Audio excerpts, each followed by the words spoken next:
Welcome to Chainsaws and Beyond. My name's Chalky. I've been playing with chainsaws in the forestry and arboriculture industry for the past 38 years, and for the past 25 years I've been involved with the educational process as well as working alongside that. In the UK we have a process of training and assessment to gain qualifications to use a chainsaw within a work environment. So we're going to do a series of videos to help those people who are going forward for those qualifications. We're going to start with doing some stuff in the workshop, and then we'll move further outside and look at some other occupations within the forestry and arboriculture industry. Hope you enjoy the video. Safety features on the Husqvarna. So we'll start at the back. So the safety throttle takes 2 distinct movements to activate the throttle. So the saw's in this plane. My hand comes down, the top of my hand pushes the top lock down, and I can activate the throttle with my finger. The saw's on its side. My hand will then push the top lock down, and I can activate the saw with my thumb. Then right hand's at the back. I have my on and off switch. It's clearly marked. In our case, it's clearly marked in English. In this case, it's showing me the direction to push it down.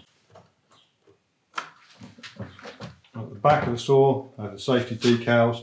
It's giving me some information about wearing PPE, reading the manual, so on. As I move around the saw, I have the front hand guard protecting my left hand, and that incorporates the chain brake. I have exhaust pipe. Exhaust directs the fumes away from the operator. In most cases, the chain is going this way round, so the exhaust directs the fumes at the chain. Chain creates a draft and takes the fumes away from the operator. I have a scabbard or bar guard. It's there to protect the sharp bits or protect the chain from damage while the machine is in storage or transit. Then I have a bar, chain and sprocket combination. So they should all fit and be of like. And then the chain will have some additional safety features to make for smoother cutting and to reduce kickback. Chain rotates this way, so if the chain snaps or derails, rather than it going off through the woods, there's a thing here called a chain catcher. It should be there and undamaged. All that energy that was moving forward, if the chain snaps or derails, is now coming back because it's caught on the chain catcher, coming back towards the operator and to the rear hand. So this piece here is the rear hand guard.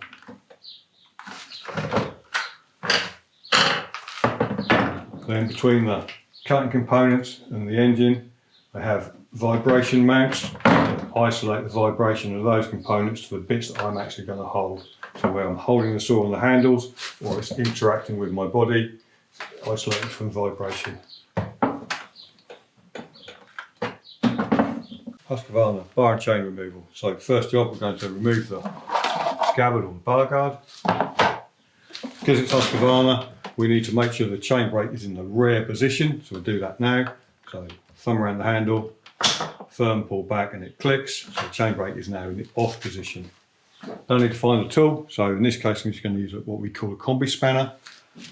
I've got 2 studs here.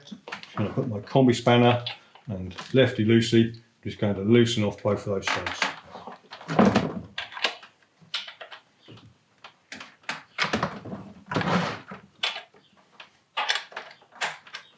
So haven't undone them, just loosened them. So now I've brought the saw, left the saw on its belly, brought it to the side of the bench, and use the screwdriver end, my combi spanner. I'm now going to wind the chain adjuster. In this case is located here.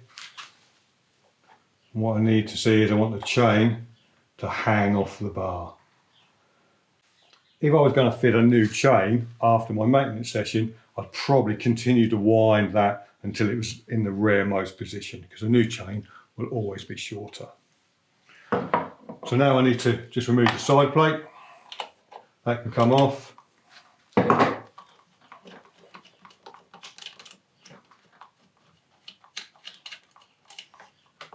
And that should just come off, go to the back of the bench.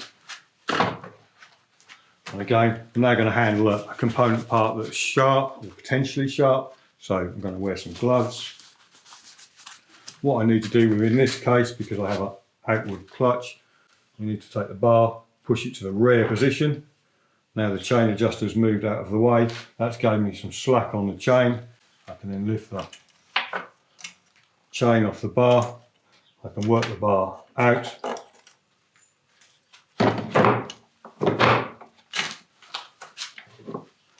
Now the chain is hanging around the back of the clutch drum, so I just need to work again the chain out and around the back of the clutch drum, and that's the bar and chain off. So next we're going to look for the cylinder head, air filter, spark plug, and that all lives under this top cover on the Husqvarna. I have 3 clips, 1, 2, 3. I'm going to again take my combi spanner in the top and then just gently flick, clip will unpop. And then I'm going to draw this top cover up and back. So that's now exposed our cylinder head for cooling, our spark plug and our air filter sitting on top of our carburetor. So we're going to remove the recoil starter from the Husqvarna. One point to note before we start is that the screws on the Husqvarna, they are captive. So again, if we take this component part off in the woods, we're not going to lose those screws. If we wind them out too much, then we can damage the retaining threads that stop those screws falling out. So we just need to be steady as we take it out. So I'll show you that now. So I'm going to lay the saw over on its side. I've got 1, 2, 3, 4 retaining screws. In this case, there are Torx. I want to just loosen them off in a cross pattern. Start with.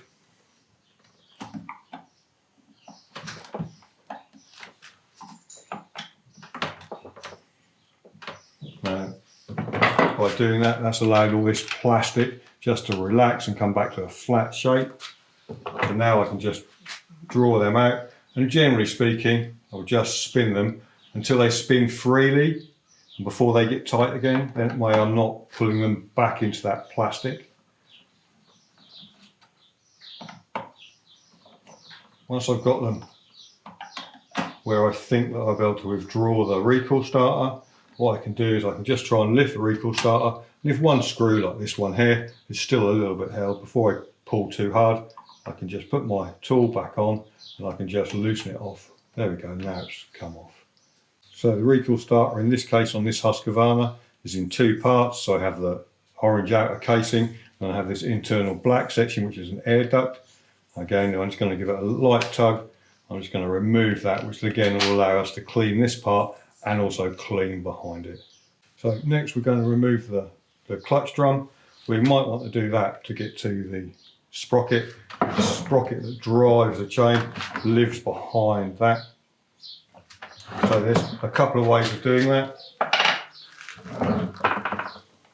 So the manufacturer, in this case Husqvarna, would want you to just knock it under load.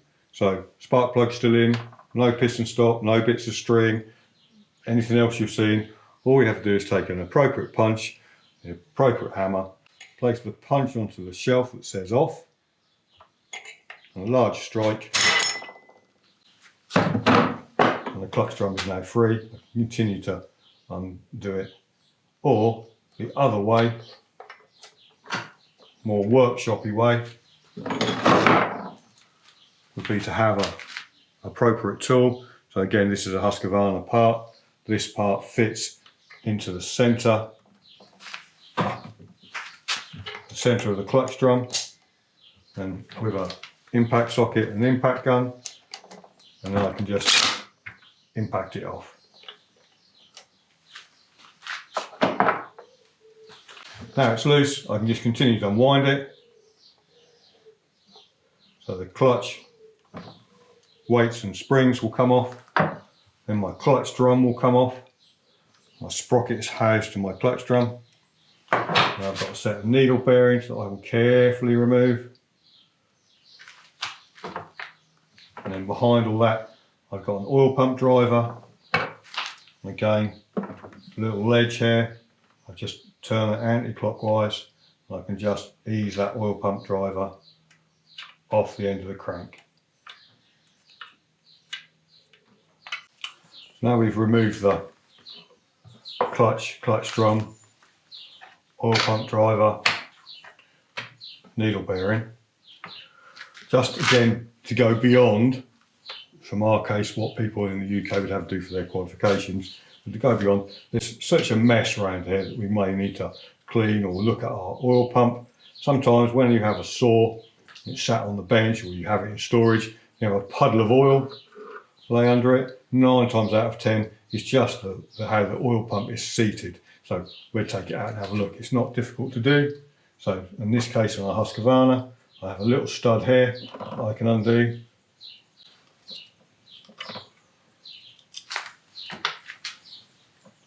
And this plate will come out.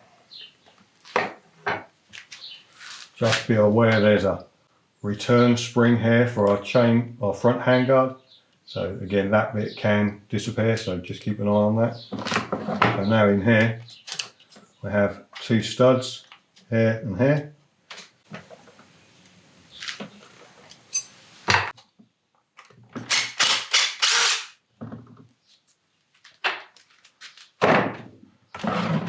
Now, a good idea to make sure there's no oil in the oil tank.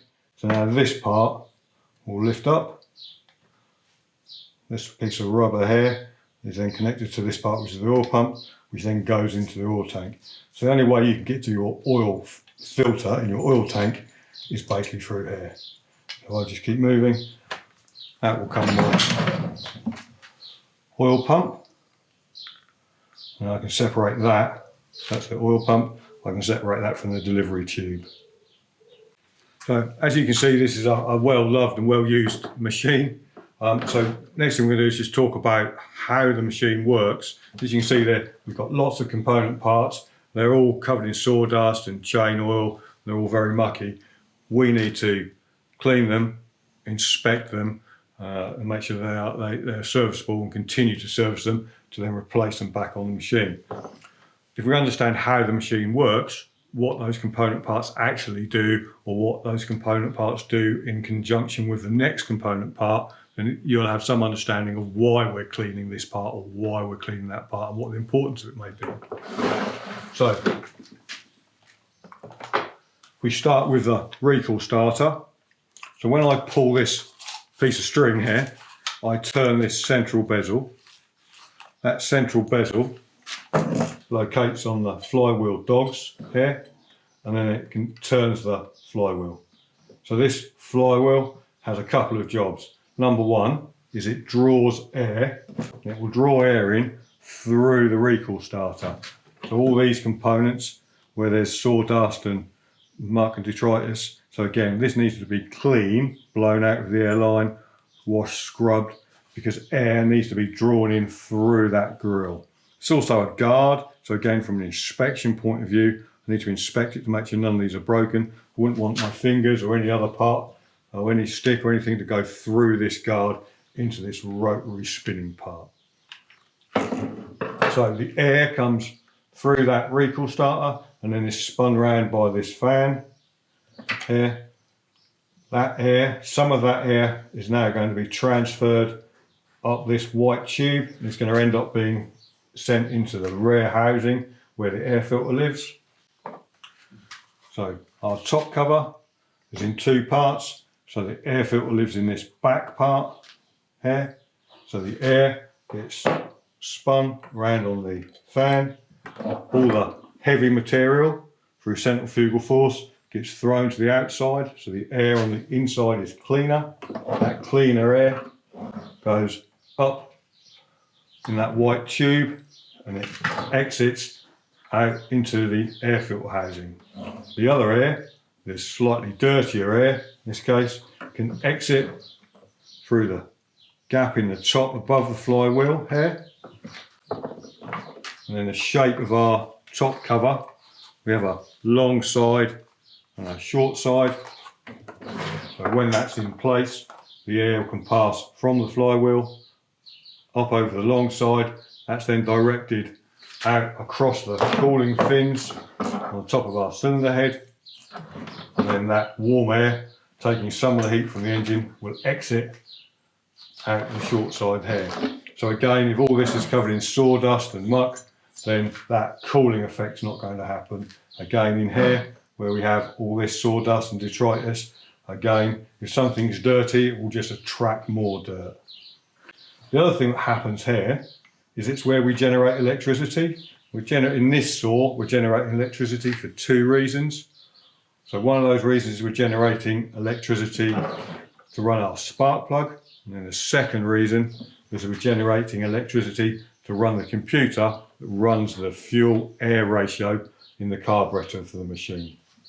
So that's done through this little magic box here. So this is called the coil. And if we look, we've got a lump of metal that comes out here. It runs through this little black box, down this side, and then back through. So we have this horseshoe of steel. Inside that black box, we have a copper winding. Then on the flywheel, we have magnets, one here, and in this case, one here, one here. So as this flywheel is rotating past the coil, we generate an electrical current that will run up to our spark plug, and it will continue round, and then we have a second set of magnets just coming into play now. And as they go past, we generate an electrical current that will then come round to run our computer. So again, if this is all full of sawdust and muck, again, that flow of electricity between our magnets and our coil will be interrupted. And also, everything's going to get slightly hotter if we can't keep it cool. So that's what's happening on this side of the machine. So this fan or this flywheel, the stud in the middle of it goes straight through the middle of the machine. It comes out on this side. And that's where all our clutch component parts and our oil pumps driven from. In the middle of that, we have a piston, and the piston then goes up and down. So as I pull the recoil starter, I turn the flywheel's attached to the crank runs through the machine and makes the piston go up and down. As the piston goes up and down, it will pull fuel from the fuel filter out of the fuel tank, and it will deliver it into the crankcase. As the piston goes down, the skirts on the bottom of the piston will pressurise the crankcase, hence the reason we need crankcase pressure for a two-stroke. As the crankcase pressure increases, the fuel that was in the crankcase, acting as a lubricant for the main bearings, the big end bearings, the little end bearings, the com rod, that fuel is going to be pressurised out and come out of one of the induction ports and then be fed back into the cylinder. The piston will take the fuel up to the spark plug. The spark plug will take the electrical current from the coil, set fire to the fuel, an explosion will take place, and the piston will then go down. So here we're generating a lot of heat and we need a lot of cooling. So again, we want to clean through there. The back of the machine here, under the air filter. In this case, we're just going to leave the air filter on for now. I'm going to leave the spark plug on for now while we clean this down, blow it, move it, do what we need to. We don't want any material to go within the cylinder head or within where the air filter lives. So here we've got lots of little control lines and wires under our carburetor and our USB ports and stuff for our computer. And again, we don't want muck and detritus around there. So again, we're going to blow that out. On this side, we have the oil pump. This is one of our main bearings in here, which is being lubricated from the inside of the crank with the fuel and the oil. Again, all this muck here, we're going to clean that off, then we can have a good look, have a look around our oil pump, and then all the other component parts we've taken off. Again, we will clean and inspect. So top tip with Husqvarna, so remember we made sure the chain brake was in the rear position before we dismantled the side cover off, so we took the bar and chain off. So now we've removed the clutch, we can actually take this component part, this side cover, the chain brake band, which is here, is in the outer position. So while we've got the clutch off, I can actually place that back on the saw, hold it on firmly. Now I can use the handle, front handguard, and I can activate the chain brake. And in this case now, because the clutch drum isn't attached and the chain brake would work on the clutch drum, now I've got my chain brake in the small position. That means I can move it and I can clean behind it. So now I need to get all these component parts cleaned up and inspected, then we can refit them.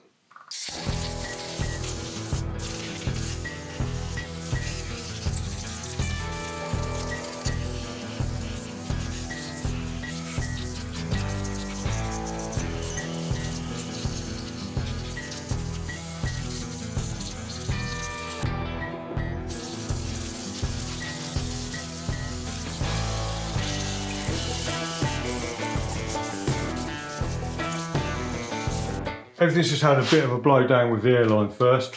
So next really is again, take each component part. Again, this part hasn't really come up very well with the airline. It's plastic, there's no moving parts in it. I can put it in the parts washer. Again, I've got the pipe that takes the oil out of the oil tank and delivers it up to the oil pump. Again, there's no moving parts, it's rubber, the parts washer's not going to affect it, so I'll give that a wash. This plate, I can give that a wash. Top cover, we can give it a wash. Now we into sort of things with moving parts. So in this case, because of how mucky it is, the oil pump, I'm going to use the parts washer for that. And now I've got my recoil starter and then the side plate of my chain brake. There are moving parts and grease parts in here. So if I was going to put those in the parts washer, I'd just take them apart further, one step further.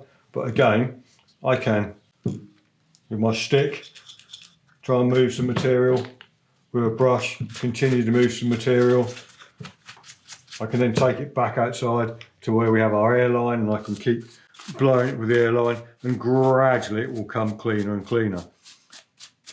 The secret to most of this is to do it regularly. If we leave things to get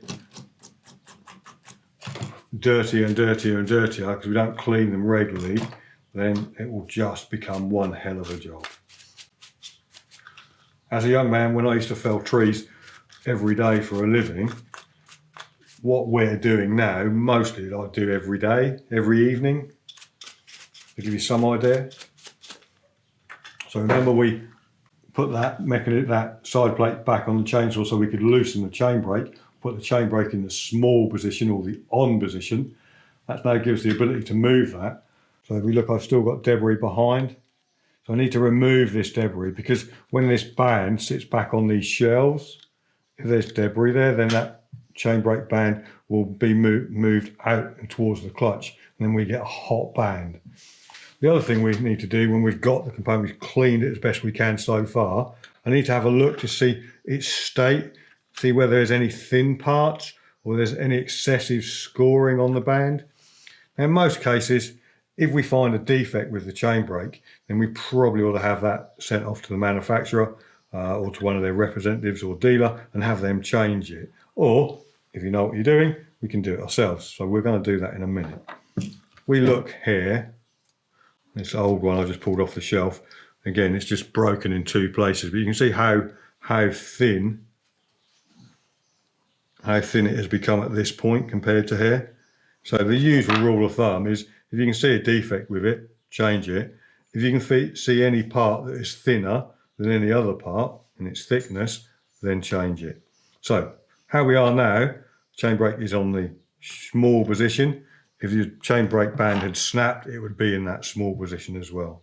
So we're just going to remove it. If I remove it, I can further inspect it, I could replace it, and I can clean everything even better. So to remove it, I've got 1, 2, 3 studs.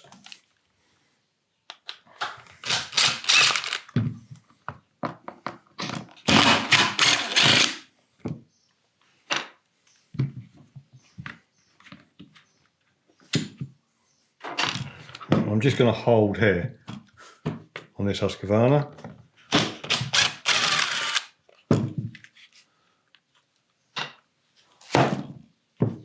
So now there's a spring located in here. So we just need to be a bit wary that that may want to come up, which is here. So this piece of plastic will come off. So now you can see the sort of trip mechanism. There's more debris in there. So there's my band. There's the spring that sends it forward. And this is the trip mechanism, which I'm activating when I move the handle forward or backwards, or will be put on by inertia. So now what I need to do is walk this band out. A bit will come off. Walk this band out so I could replace it. So this spring is going to want to come from here out and go backwards. So keep my thumb on it. Just need to grab a tool. First I've got a little screwdriver. Just going to keep my hand over it so it doesn't disappear down the room. I'm going to put my screwdriver in there, and if I lift that up, it will just shoot up onto the screwdriver. Screwdriver out. Now I can just remove spring mechanism.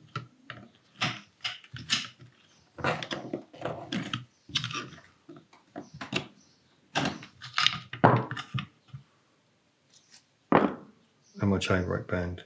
Now I've got these component parts, I can clean them more. They can now go in the tank.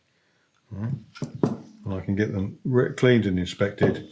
And if I had to now, if I wanted to remove or change the brake band, I've got one more screw here.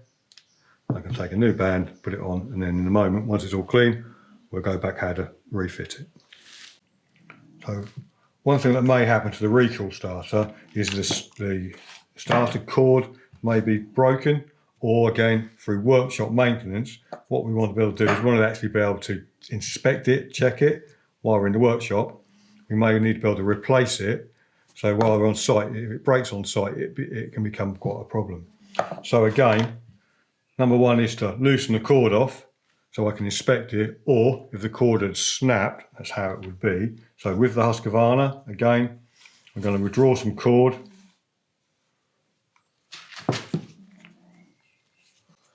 If you look with the Husqvarna, you've got a little notch here.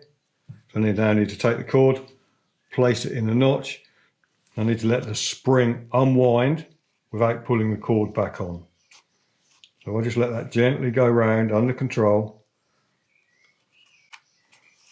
because I'm keeping the string up out of the way. It is now, the spring is unwinding and it's not pulling.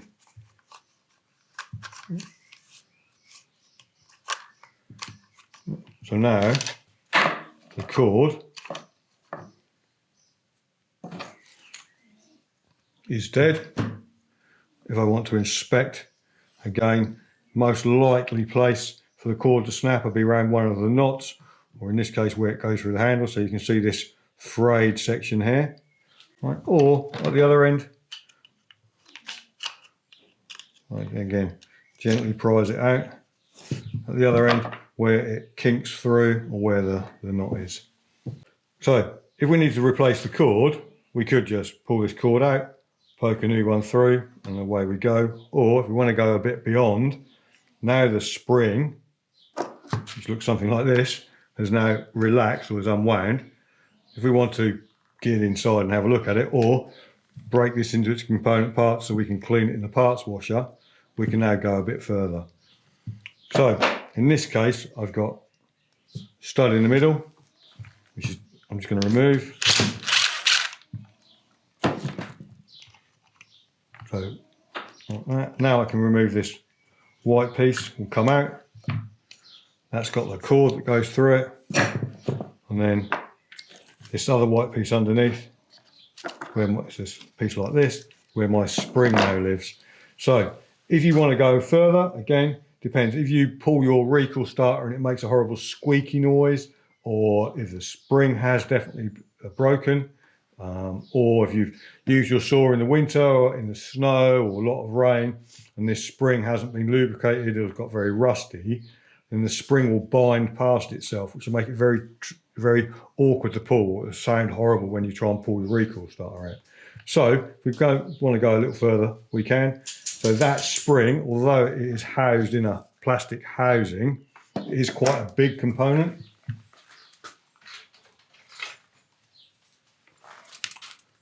It will want to wrap itself around most of the things in your workshop. So we just need to be careful how we remove it.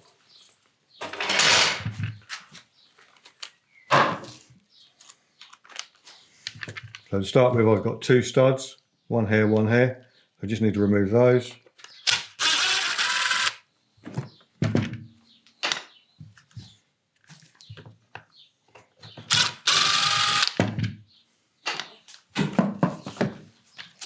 Now I'm just going to gently get hold of the white plastic piece, and if I just bring it out, get my thumb over the top of it, so in case the spring wants to leap out, so now that's all contained.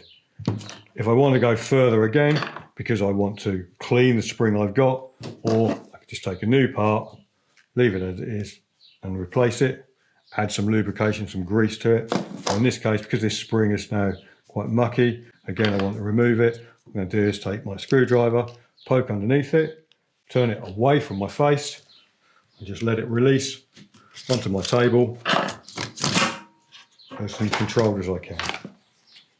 Now I've got another part going apart to wash and clean, plus the spring that I can take all the muck and rust off and give it a clean and a buff up with some Scotch-Brite, and then we can reassemble it.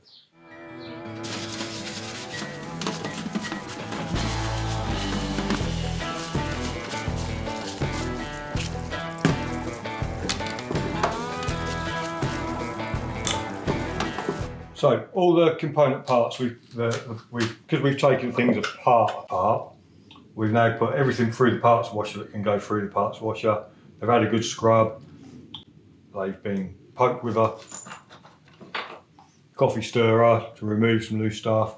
They've been back through the parts washer. Then what we've done is we've neutralised them in some water and then blown them dry and let them dry with an air line. So now everything's dried off. So my next job is to take the component parts and then the body of the saw and actually start rebuilding. So again, this has had a bit of a good scrape and a blowout, so everything's looking a lot better than it was. Every time we pick up a component part, that component part has got a job to do, and we need to inspect it and make sure that it's going to fulfill that task. And again, every time I put something together, we'll have that conversation. Before we start putting things back together, we've still got 2 parts left on the saw that we need to check over or maintain. One of them has been our air filter, because we left the air filter on to protect the carburetor and so on and so forth, and then our spark plug. So with our little Husqvarna here, we've got our air filter, so we need to remove the air filter. So we've blown most of the debris off as much as we can around it while the air filter was still on. We didn't have an airline, we could just take a soft brush and remove as much of the debris as we can. So the first task I'm going to do is I'm just going to loosen the stud on the top, like so. Then with the Husqvarna, the chamber below it, if I pull the on and off switch out and then lift it up to put the choke on, that's going to close a butterfly off in the carburetor, just in case there's any debris. That will stop it falling further down inside. And then one more little trick we can do to make sure that nothing's going to fall inside our carburetor housing is actually tip the saw upside down as we remove the air filter. And then I can have a little look to make sure nothing's going to fall down before I tip the saw back over. So now I've got my air filter. There's a few things we can do. If we sort of start with the worst thing we can do, and this may be something you might have to do during the day in dry conditions in the woods, but I can take it and I can tap it, and I can tap most of the outside debris off. I could have a nice dry brush and I could brush most of the debris off. If I was workshop conditions, low powered airline, I could blow from the inside out and try and blow some more of the debris off. Or in our case, because we are in a workshop, the best thing we can do with our air filter is actually clean it. This one is solid. Just grab one off here. If you've got a sort of slightly older machine, they come in 2 parts. So again, I've got a little tab I can open the tab. That'll give my air filter in 2 parts. Right, in this case, we're going to use some air filter cleaner. Just going to give it, again, think about fingers and stuff. We're just going to give it a little squirt.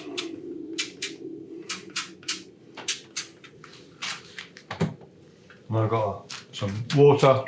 I'm just going to agitate that in the bucket, in the bowl.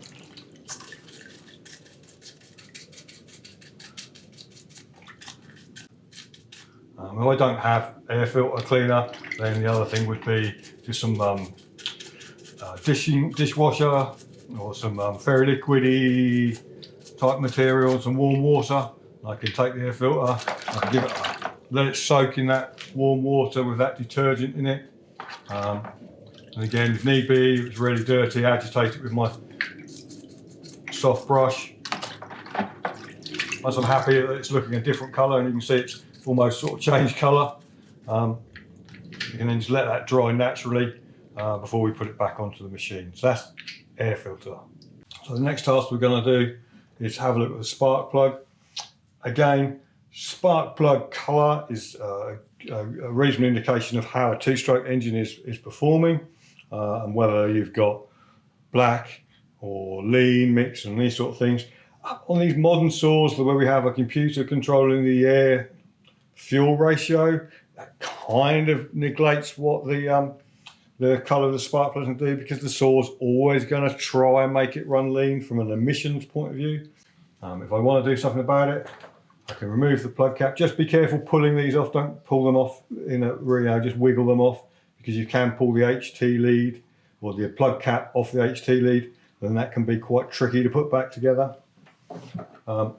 Suitable tool, and again, lefty loosey, anti-clockwise. Again, tap it loose. Remember, the spark plug is a steel thread and it's wound into an aluminium or magnesium cylinder head.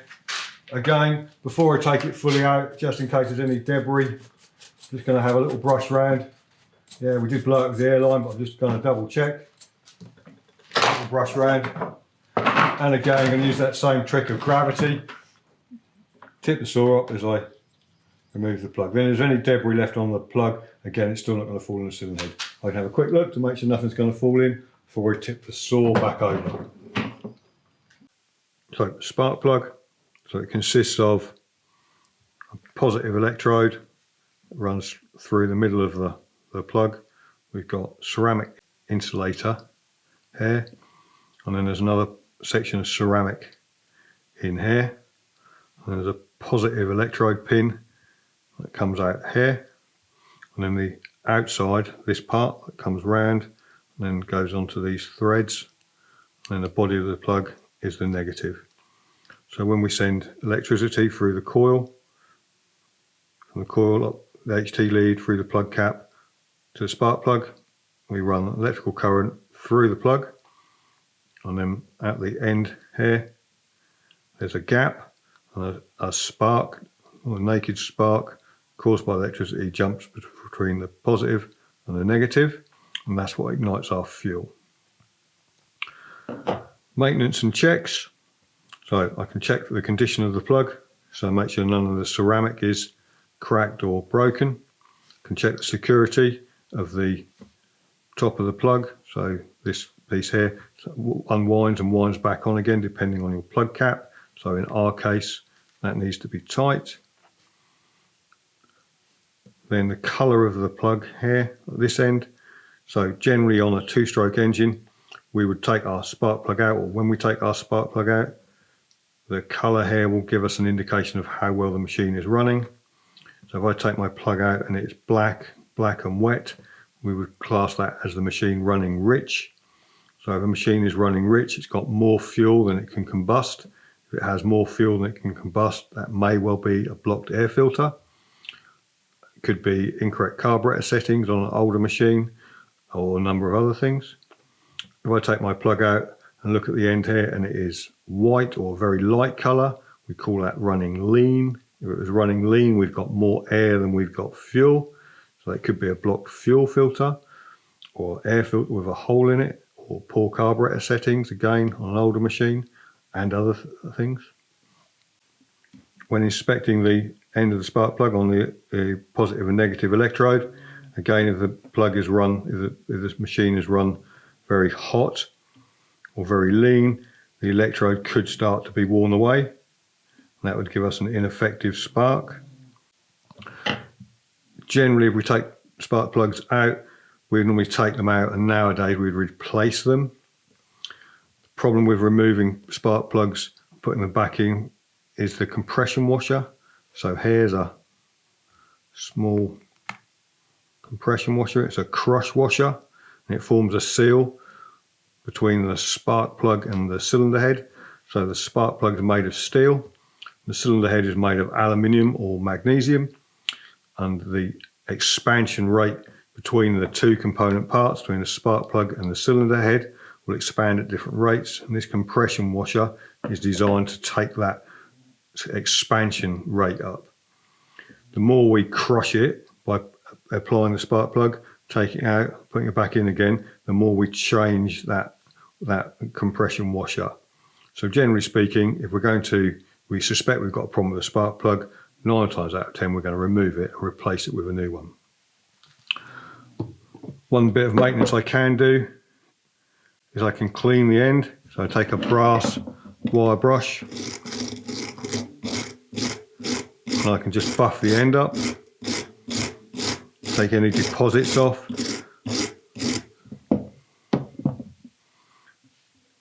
remove any deposits, and then the last thing I need to do before I can replace it is check the plug gap. That can be done with a set of feeler gauges like this. So in here, or again with our Husqvarna, this is a Husqvarna carburetor screwdriver, and the end of the screwdriver happens to be what the plug gap is, which is 0.5 mil or half a mil. So if it was too loose, then I could tap the end down, or if it's too tight, I could slightly open the end up. Okay, so now we're going to start rebuilding the machine. So spark plug can go back in. And again, remember we were winding steel threads into an aluminium or magnesium cylinder head.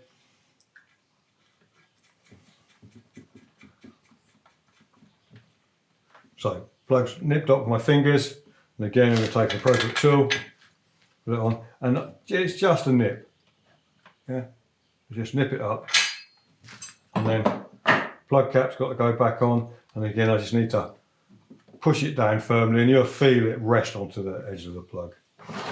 Next one now then is air filter can go back on once it's dry. So again I can just lay the air filter back on, and then just wind the screw back down on this Husqvarna. So then we're kind of into rebuilding the rest of the machine. So this side, so we've got our oil pump stuff to put back on, so that's our next task. This is the oil pump. The oil pump driver actually makes this part here spin, and with that spinning, technically it's moving in and out like this. So again, if I want to check my oil pump, I need to make sure I've got free movement in and out. What that's doing is opening and closing this little hole here, which is both sides. So again, if we've got oil dripping out of the saw, or when we do some checks and we find we haven't got oil going around our bar and chain, there's other things that it could be, but if we got this far, it could just be the fact that there's some sawdust, something blocked there. And this part pushes into this part, so it's sucking oil out of the tank through here. It's got to bring it up the pipe, go through that tiny little hole in the pump, and then it delivers it along here to your bar and chain. So again, there's lots and lots of places for little bits of sawdust and blockages to occur. So again, I'm just checking to make sure it's functioning. I'm just going to give it a little dab of lubricant before, so it's not going to sort of go back in super dry. I can just work that oil through. Right, so then that's just going to have to go back in sort. So that's kind of the first thing. These two component parts have got to go together. So that's our oil strainer that goes into our oil tank into the front of the machine. So that's kind of going to go in there. And this part's going to go through that. So I've just got to wiggle that back in. And you can see that there's a collar here that compresses down onto that casting. And that's where, when you leave your saw on its belly and you get a little drip of oil, out overnight, that's kind of where that's coming from. It's just this bit's got some muck behind it or it's come loose. This part then rolls up in here to allow the movement of the bar and chain. And then in the middle here, you can see the little gold part. That's the filter or the breather. So that's what lets air into the oil tank. So as the oil tank depletes, the air's got to go in there. So sometimes, again, that could be blocked with some sawdust. So now that's back in, I can put the 2 studs I took out back in there.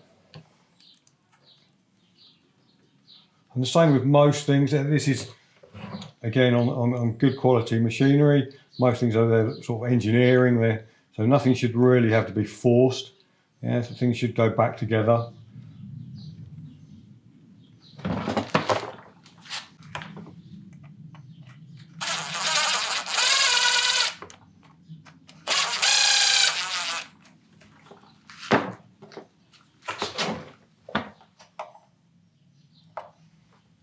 So just check them for torque, click, click, click, click.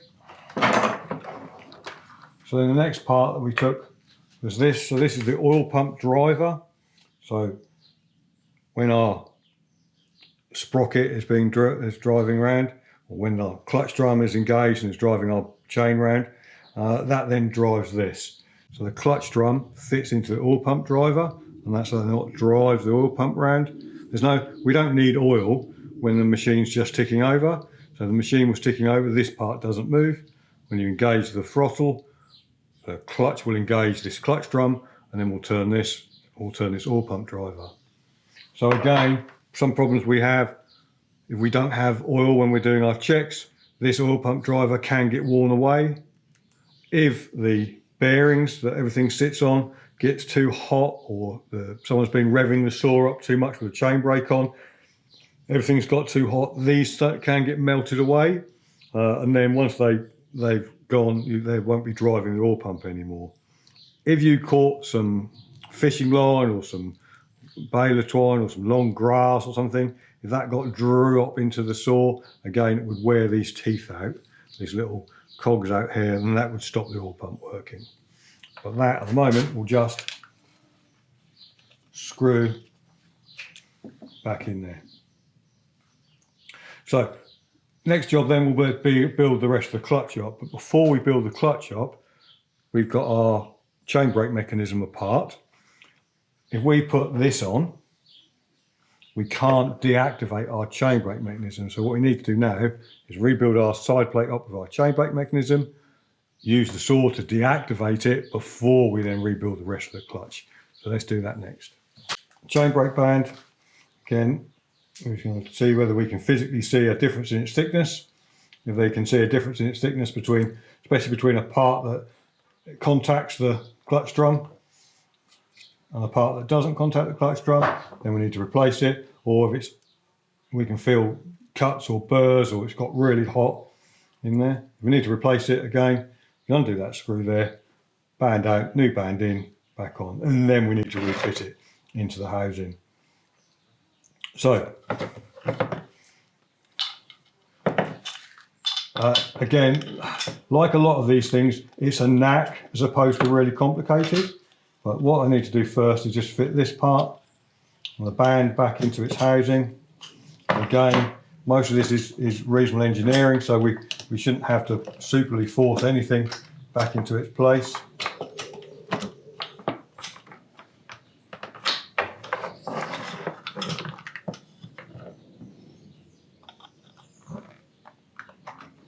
So just forcing something in.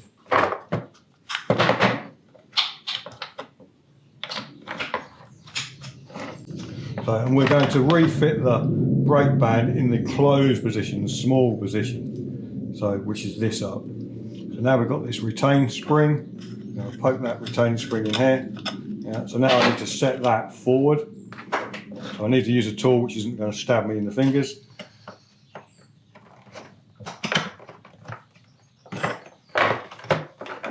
So we just set that spring inside that housing. Again, just going to keep my hand on it.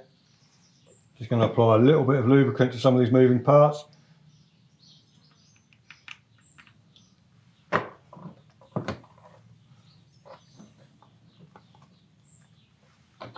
And the plastic cover we took off the top, get myself ready so I can drop that over. Get my thumb back on where the spring is. Now I've got these studs to put back in.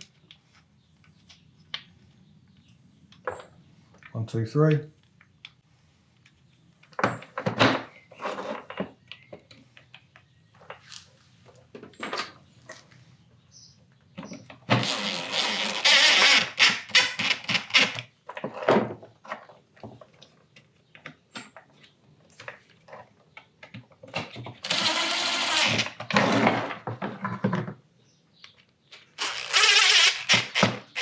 Click, click.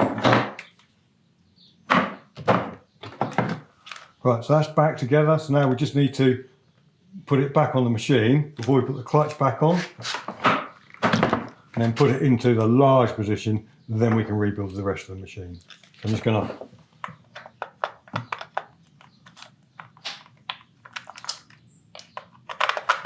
slide the machine, push the handle forward. I'm going to put some pressure here so that these two parts engage, and then pull the chain brake mechanism or the front handguard backwards. So that has now opened the chain brake band up, and it's gone back onto its shelves where it sits, which is where we try to clean any debris out from behind. Now that's back together, put the rest of the saw back together. So this is the sprocket we took off, and you can see there's marks, these sort of low depressions here. You compare that to a brand new one, and then if you compare that to one that's worn a lot more than the one we took off,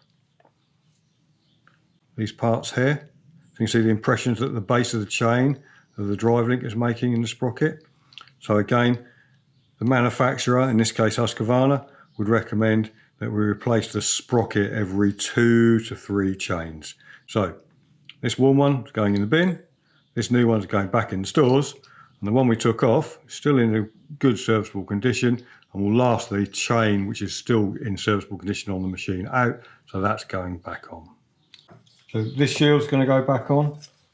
It's going to protect our oil pump and our pipe work, and it's going to cover up our breather. Yeah.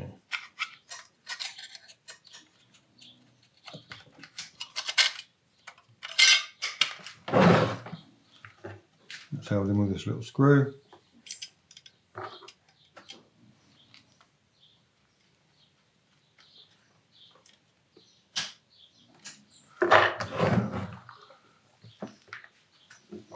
So I've got a set of needle bearings to go back on. With Husqvarna, they have oil gallery that goes through the end of the crank. So I can take a grease pump and I can apply grease to the end of the crank, and it will allow grease to come out of this oil gallery in the crank into the bearing. But again, because we've got the bearing in our hands at this stage, we're going to apply grease manually.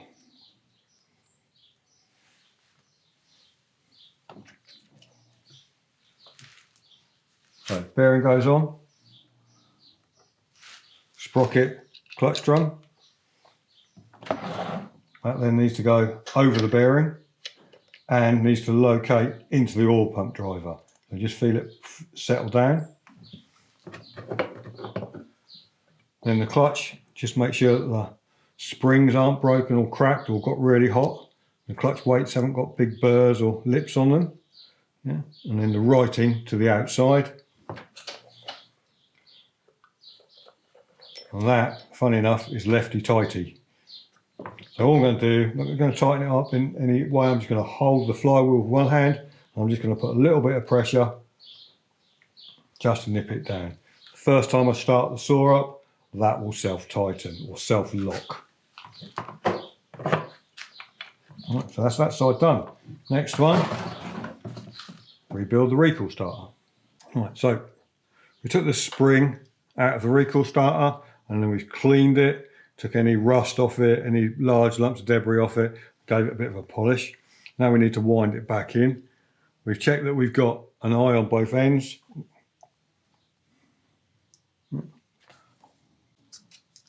part goes in here, can you see it? Mm-hmm. I'm just going to turn the white section.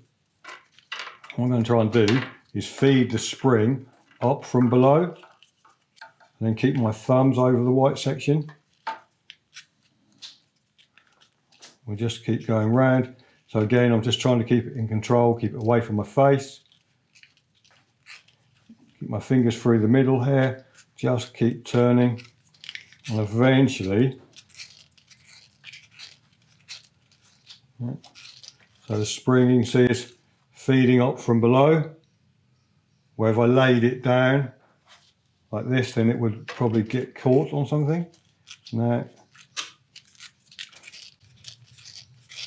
keep your thumbs, keep some pressure on, don't give it the opportunity to jump out, and just keep turning.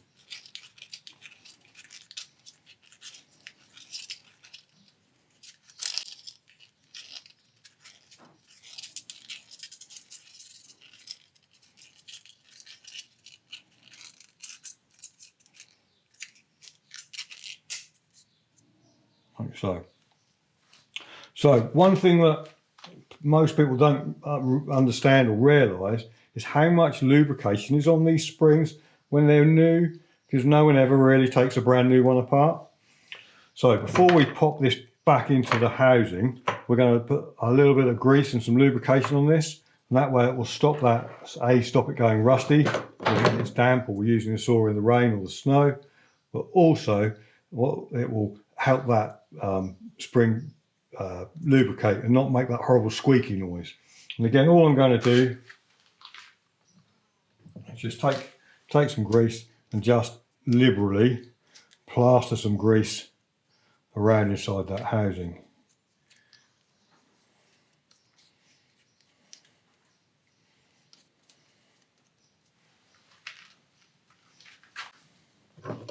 So this part there just drops back in here, and then we've got two external screws to go in.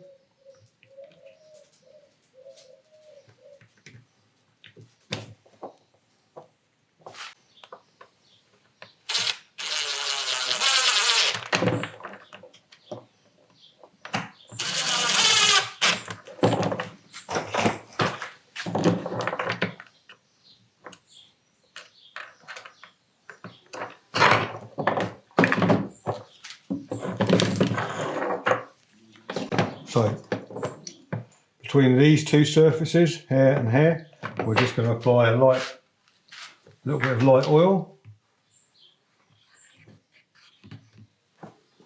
And then when I lay this part in there, the end of the spring needs to locate in here, and that again can just be a bit of a fiddle.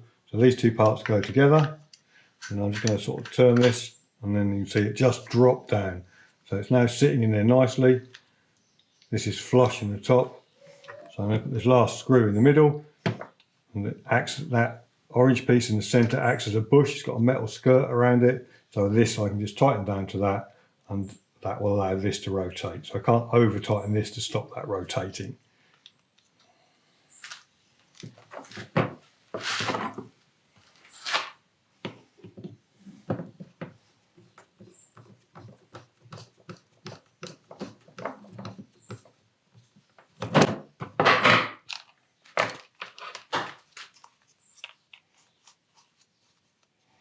So now we've checked our cord, we've lubricated our spring, cleaned our vents on our grill to allow the air to come through. Now we need to re-tension the spring. So again, with the Husqvarna, I'm going to grab a piece of cord, put it in the notch.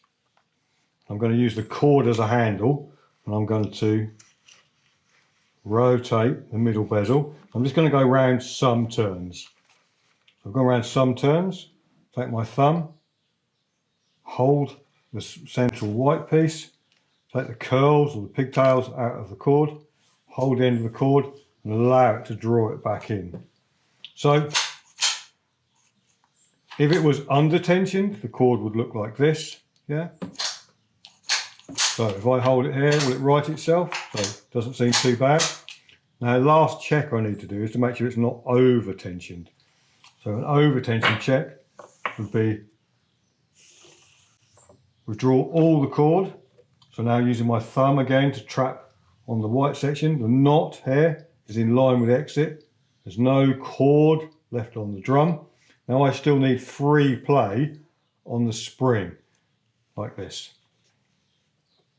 If I'd only got myself to this point, so the knot is here, there's still cord left on the drum, and I was at the end of the spring, on the first start of the saw, you'd pull all the cord out and you snap the end off the spring. So I'm making sure my spring isn't over tensioned and isn't under tensioned.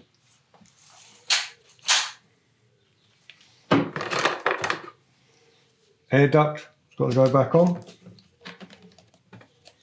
That just clips and clips. Now we can put the recoil starter back on the chainsaw. So now we've cleaned out in here around the flywheel, so we're now going to refit the recoil starter. Again, depending on what saw you've got or what age, or even age of Husqvarna, so they used to look a bit like this, and you can see this one, the pins are bent. So we just need to do one check while we put a recoil starter on to make sure it's going to function properly, or we end up with something like this. So take the recoil starter, place it on the saw, get it roughly lined up, and then you're not trying to turn the engine over the saw, but you're just trying to settle this piece down. So just pull the starter cord out a little bit, and this bit, as you saw, will just jump its way down into place. So now I've got my 4 studs to go back in, and again, because it's quite a large piece of plastic, I'm just going to settle every stud, so make sure my studs are in.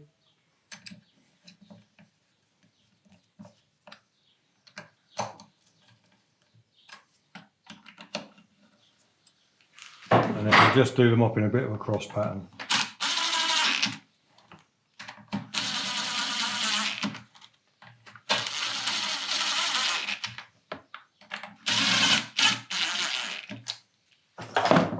Just check the torque, click, click.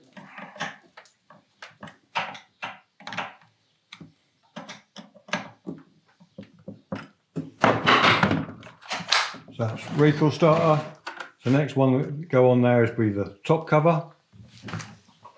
And again, remember we said about this a guard again, because it's protecting your fingers and other stuff from hot parts.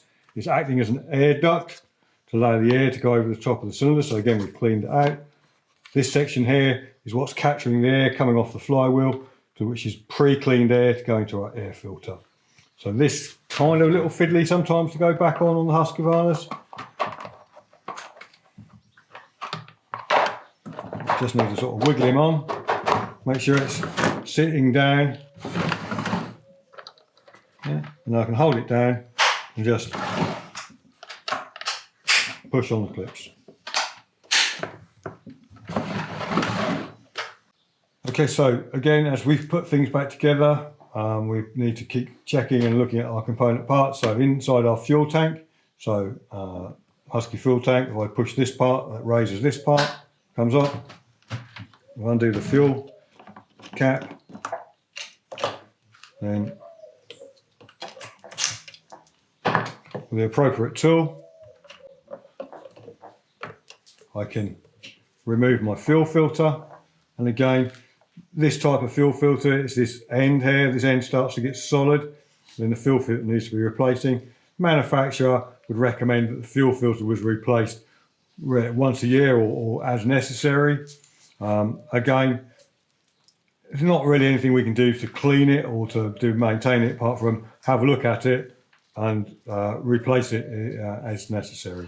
So that still looks serviceable. Again, won't be long before we need to change it. As you can see, the end is starting to get thick in colour, but at this point we'll just drop it back in the tank.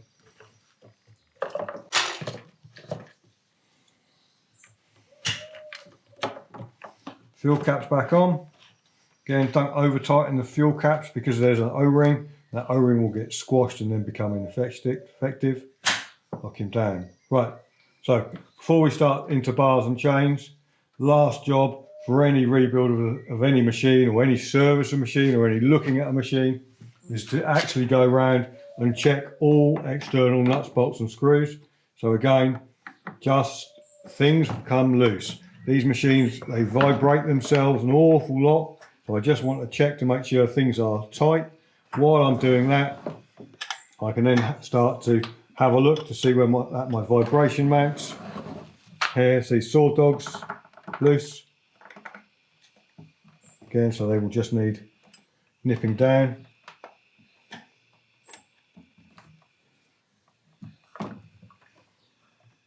Chain catcher coming past this foam mount, starting to wear at the bottom, so again could be replaced, should be replaced soon. Again, handle, top handle. This saw's got heated handlebars, so there's a stud that's changed here. Top vibration mount in here, and down in here, and down saw, done those ones.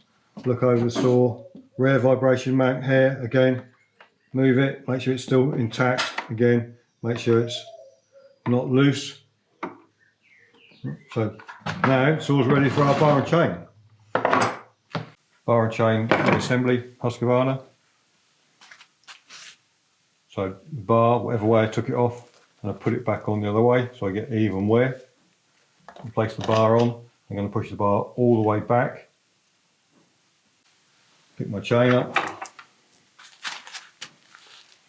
So sharp bits or cutting bits going forward. Take my chain and lay it around the back of the clutch drum.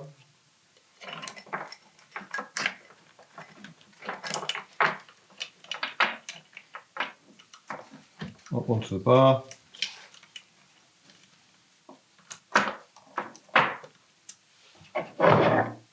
Can now take my bar and move it forward slightly.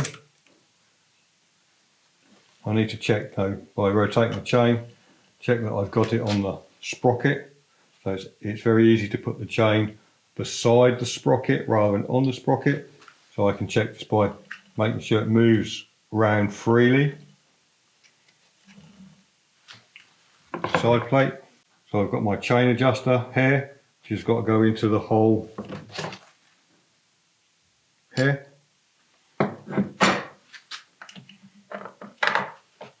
So I may need to move the bar backward or forward just so it can seat.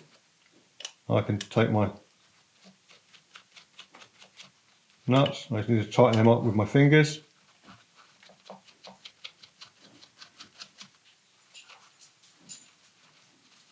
So they need to be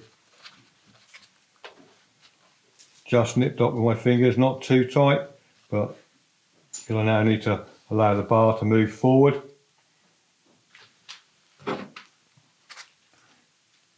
Flat end of my combi spanner again. I'm now going to go righty-tighty. And as I turn, the bar's moving forward. And I need to make sure that the chain jumps up into the bar. I can just continue to help by rotating the chain. Again, carry on. Now the chain has lost itself into the bar. Now we need to start doing chain tension. So I'm just going to turn the chain adjuster. Because it's only a small bar, the bar will rise at the end, and that will be my first recognition of getting close to chain tension.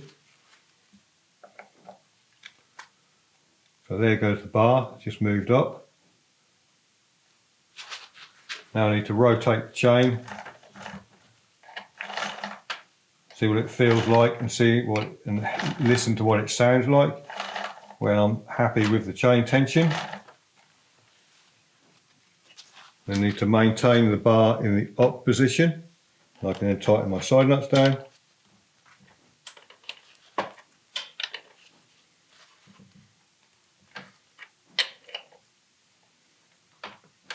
So they're just a nip, they don't need to be torqued up with scaffold tubes, so just a nip down.